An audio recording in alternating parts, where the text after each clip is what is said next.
सकाळच्या नाश्त्यासाठी रोज वेगवेगळे पर्याय आपण शोधत असतो. यात जर हा पदार्थ पटकन तयार होणारा असेल ना, तर मग आपण नक्की ट्राय करून पाहतो. नमस्कार, मी तृप्तीच किचन कट्टा या आपल्या रेसिपी चॅनलमध्ये पुन्हा एकदा खूप खूप मनापासून स्वागत. तर आज मी तुमच्यासोबत अशीच एक रेसिपी शेअर करणार आहे, की जी पोटभरीची आहे. सकाळच्या घाईमध्ये अगदी झटपट तयार होते आणि विशेष म्हणजे ही जी रेसिपी आहे ती तुम्ही मुलांना डब्यामध्ये सुद्धा देऊ शकता. चटणीसुद्धा इथे मी अशी बनवलेली आहे, की जी मस्त पौष्टिक आहे. तर चला, सकाळच्या नाश्त्यासोबतच डब्याची सुद्धा तयारी करूयात. तर एक मोठी वाटी भरून मूग डाळ मी इथं भिजत घातली होती. तर ही रात्रीच मी भिजत घातली होती. मूग डाळ साईजला थोडीशी लहान असते, यामुळे तुम्ही 4 तास जरी भिजवून घेतलीत ना, तरी आरामात ही भिजली जाईल. सकाळच्या घाईमध्ये पटकन तुम्हाला करायचं असेल, तर रात्रीच भिजवून ठेवायची. आता यामधलं पाणी सगळं उपसून घेऊयात. आता हे पाणी फेकून न देता जेव्हा आपण ही डाळ वाटून घेणार आहोत, यावेळेस या पाण्याचा वापर करायचा आहे. आता ही मूग डाळ पाण्यामधून मी चांगली उपसून घेतली आहे. आता एका मोठ्या मिक्सरच्या जारमध्ये आपल्याला ही घालायची आहे. आता रेग्युलर घरातली जी वाटी असते, ही 1 वाटी गच्च भरून मी मूग डाळ रात्री भिजत घातली होती. आता एवढ्या मूग डाळीचा जो नाश्ता तयार होतो, तो 4 लोकांसाठी पुरेसा असतो. आता इथे मिक्सरच्या भांड्यामध्ये सगळी डाळ मी काढून घेतली. यामध्ये घालूयात 4 ते 5 लसणाच्या पाकळ्या. सोबतच अर्धा इंच आल्याचे तुकडे मी घातलेत आणि इथं फक्त चवीपुरत्या 2 मिरच्या मी तोडून घातल्यात. आता या डाळीची एकदम छान पेस्ट तयार करून घ्यायची आहे. जर तुम्हाला असं वाटलं की पाण्याची गरज पडते, तर इथे अर्धी वाटी भरून तुम्ही जे भिजत घातलेलं पाणी होतं, जे आपण साईडला काढून घेतलं, तेच पाणी इथं वापरायचं आहे. तर हे बघा, इथं अगदी छान अशी पेस्ट मी तयार करून घेतली आहे. तर हे बॅटर तुम्ही बघू शकता. मस्त मऊसर असं हे बॅटर झालेलं आहे. अगदी बारीक असं दळलं गेलं आहे. मूग डाळ व्यवस्थित भिजलं की अगदी ती सहज बारीक होते. यामुळे खूप जास्त वेळसुद्धा मिक्सर फिरवून घ्यायची गरज पडत नाही. आता एका मोठ्या भांड्यामध्ये हे जे मिश्रण आहे ते आपण काढून घेऊयात. आता या तयार केलेल्या बॅटरमध्येच इतर साहित्य आपल्याला घालायचं आहे. त्या सगळ्यात आधी अर्धा चमचा इथे मी जिरं घातलं आहे. यानंतर घालूयात पाव चमचा हळद. आता चवीपुरतं मीठ यामध्ये घालून हे बॅटर चांगलं एकजीव मिक्स करून घ्यायचं आहे. 1 ते 2 मिनिटांसाठी चांगलं हे फेटून घ्यायचं आहे, म्हणजे यामध्ये ना बबल्स तयार होतात, हवा तयार होते आणि यामुळेच मस्त जाळीदार असे आप्पे तयार होतात. तर हे बघा, 1-2 मिनिटांसाठी इथं बॅटर मी चांगलं फेटून घेतलेलं आहे. आता हे तयार केलेलं बॅटर थोड्या वेळासाठी आपण साईडला ठेवूयात आणि मस्त चटपटीत पौष्टिक अशी एक चटणी तयार करून घेऊ. झटपट चटणी बनवण्यासाठी मिक्सरच्या भांड्यामध्ये इथं मी 1 वाटी भरून ओलं खोबरं घेतलं. आता यामध्येच एक छोटी वाटी भरून आपल्याला डाळ घालायची आहे. तर इथे मी भाजकी डाळ घेतली आहे. 2 मोठे चमचे तुम्ही इथे ही डाळ घ्यायची आहे. डाळ नसेल तुमच्याकडे तर इथे तुम्ही शेंगदाणे घेतले तरीसुद्धा चालू शकतं.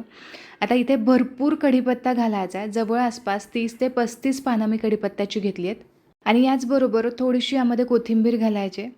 इथे अर्धा इंच आल्याचे तुकडे घातलेत आणि याचबरोबर 4 ते 5 लसणाच्या पाकळ्या घातल्यात आणि आपल्या तिखटाच्या अंदाजानुसार यामध्ये हिरवी मिरची घालायची.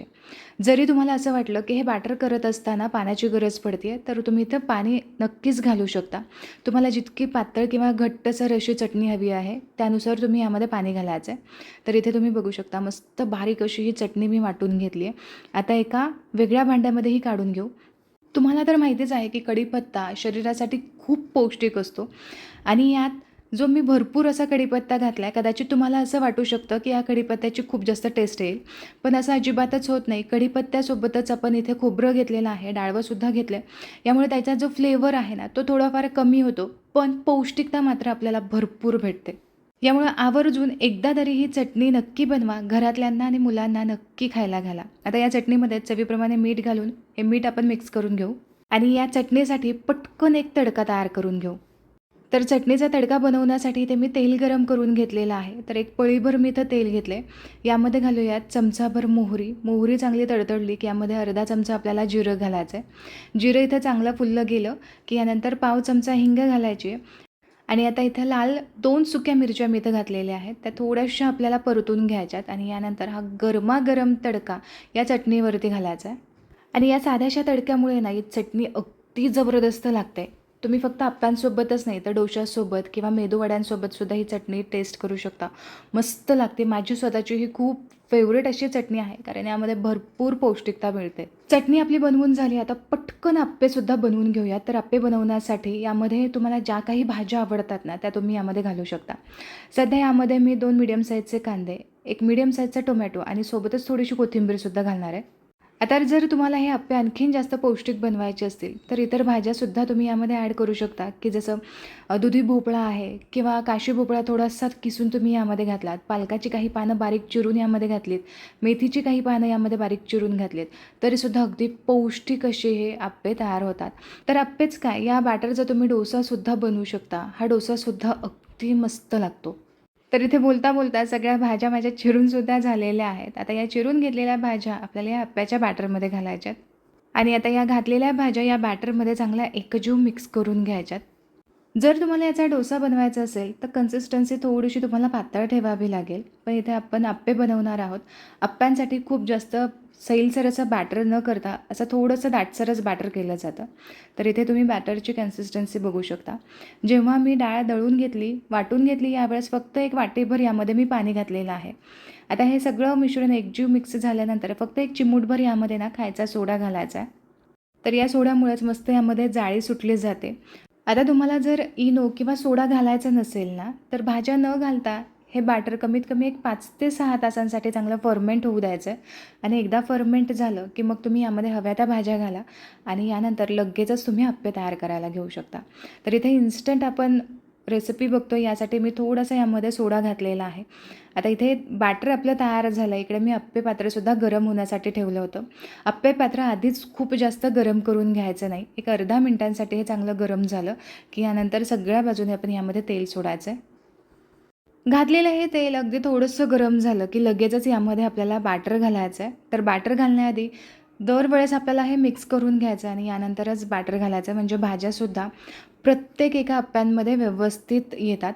आता प्रत्येक आप्पे पात्राच्या खाचामध्ये एक एक चमचा भरून आपल्याला हे बॅटर घालायचं आहे.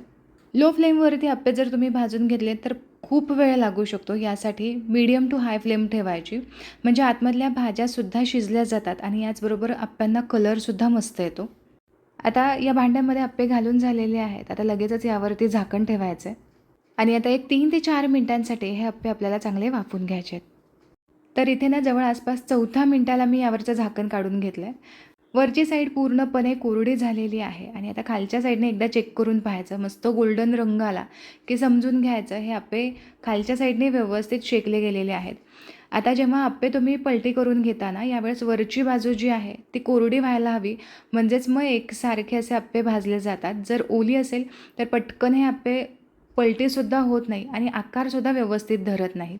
यासाठी वरची साईड पूर्णपणे कोरडी होऊ द्यायची. यासाठीच मी सुरुवातीला तुम्हाला सांगितलं की अगदीच लो फ्लेम ठेवायची नाही किंवा अगदीच हाय फ्लेमवरती आप्पे तयार करायचे नाही. मीडियम टू हाय फ्लेमवरती तुम्ही करू शकता, म्हणजे एकसारख्या आतमधल्या भाज्यासुद्धा शिजल्या जातात आणि रंगसुद्धा अगदी परफेक्ट येतो. एकदा गॅस चालू केला, आप्पे पात्र थोडंसं गरम झालं की त्याच फ्लेमवरती शेवटपर्यंत, शेवटचा आप्पे होईपर्यंत तीच फ्लेम ठेवायची.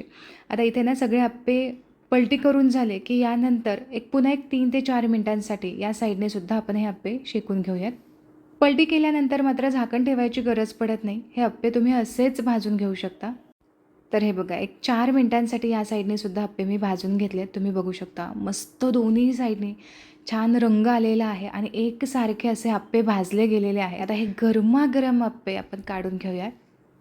तर इथे हे सगळे आप्पे माझे तयार करून झालेले आहेत. तुम्ही रंग, टेक्स्चर आप्प्यांचा बघू शकता. आकारसुद्धा इतका सुंदर आला आहे.